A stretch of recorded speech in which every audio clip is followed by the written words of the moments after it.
I'll let you know the reason why I still enjoy going out to eat at a place like this.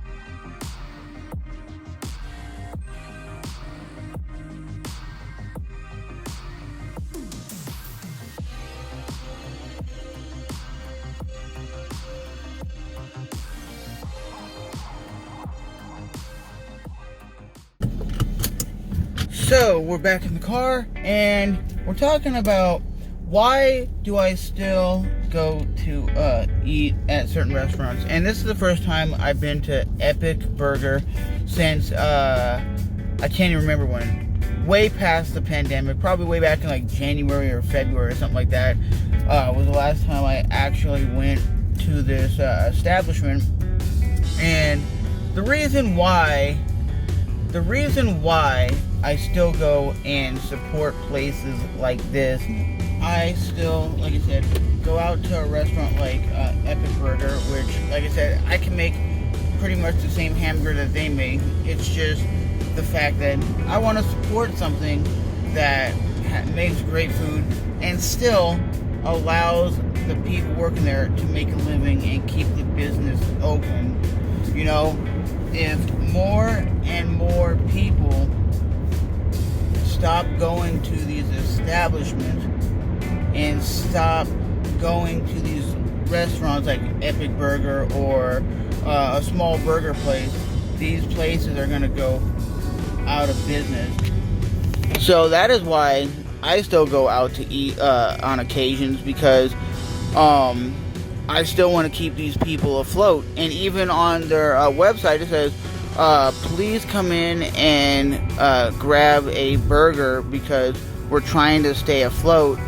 And that sounds like to me that they're probably hurting and they don't want to end up going bust and going under and then going out of business because they can't keep their lights on because no one is supporting that business. And that's just a small business, a one-man operation. It's like a family-owned business. It's been around Jacksonville for like, I don't know, the last like 10 years. And they've been making it because they make damn good burgers, and that's why people go there, because they're one of the most famous places in Jacksonville for like a real nice like a bison burger or a chicken burger or a chicken sandwich.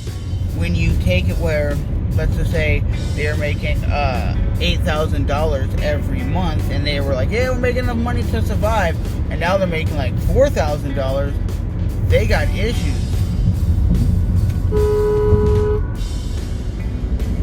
They got real issues because they're barely able to keep that light bill on and barely able to keep that stove going so they could cook burgers for people. And they're not limiting their menu, because a lot of places are doing like 20% of their menu. So basically, you're basically getting almost nothing. Some places might just be a plain cheeseburger and a regular burger with cheese, and you're like, that's all you're offering is a regular hamburger and a regular cheeseburger, nothing else? You got like a menu of like 50 items. They go, well, we can't support that because we can't even buy the supplies to stay abuzz because no one's coming here to shop and keep us open. So no one's coming there for dinner or breakfast or lunch or nothing. So they're limiting their menu and whatnot. So at the end of the day, I just like to, like I said, I like to go out to eat occasionally and keep these businesses open. I don't want to see any of these businesses go under. I don't want to see any of these people that were currently making a living and people that were making a living go out of business just because people are scared for their life and people will never leave their home. And I'm starting to see a lot of people like in YouTube comments and Facebook comments, when I comment on certain things, they're really fearful, real fearful, because there's something called the water circus. and it's coming to Orange Park, Florida. And basically, it looks like they do like tricks and stuff in water and do crazy stuff, right? I don't know what it is. I never heard of it. And a lot of people in the comment section of the YouTube or of the Facebook post, it was like a Facebook ad, but it had like a little video, and people were like, "We don't know what this is. Are you gonna go?" And some people were like, "Yeah, we're gonna go. We're gonna go check it out. It will be in July." And you see the comment section. A lot of people are fearful and panicking. Like, I'm not going to COVID-19 circus. I'm not going to COVID-19 circus.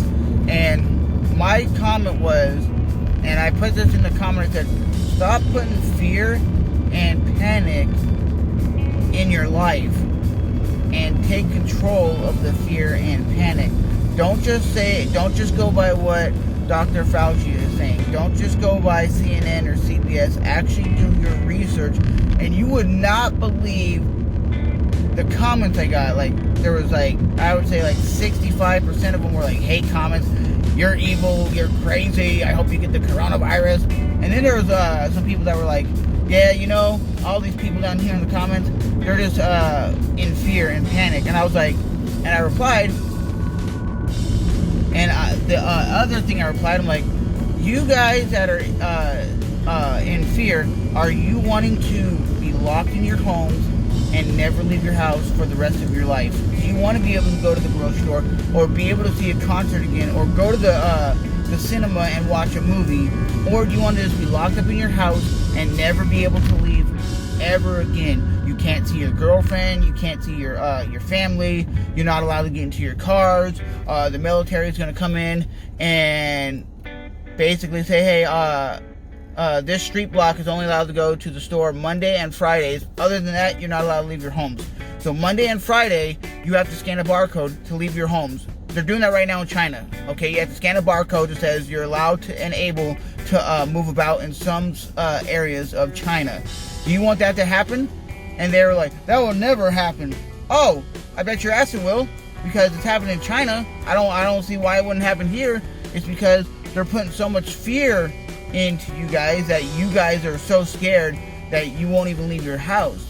And like I said, there's nothing wrong with ordering like a Grubhub or Uber Eats, or ordering like I did. I went inside and I already ordered it online. I went inside, just waited for them to call my name, and I picked up my my chicken sandwich, and I'm going home. And the lady that was working behind the counter, she goes, I appreciate that you came in and spent your hard-earned money on us when you didn't have to. And I'm like, hey, I like to keep businesses open. I like to keep places that I like to go open. I don't care if I don't even go to the establishment. I like to see these places staying open. I don't want to see hundreds of thousands of people out of business. I don't want to see the mom and pop place out of business. I don't give a shit about like the big Walmarts and stuff. That don't count because they have millions of dollars. But these people, they don't have millions of dollars to keep afloat. They're struggling day to day, and that is why I like to keep these places afloat. At least if I could go in there and buy a burger or something, at least it's a little bit of an effort to keep these places open. Because I don't want to see that go out of business. Because what happens if that was my place? I would be in the same fearful mindset of, oh my God, maybe I will not be able to make it next month. I'll be out of a job. My business will be shut down. And what am I going to do to provide for my family? So be able to provide for their families. That's all I care about right now. That's all I care about. I don't want people to be struggling. I don't want people to be hurting.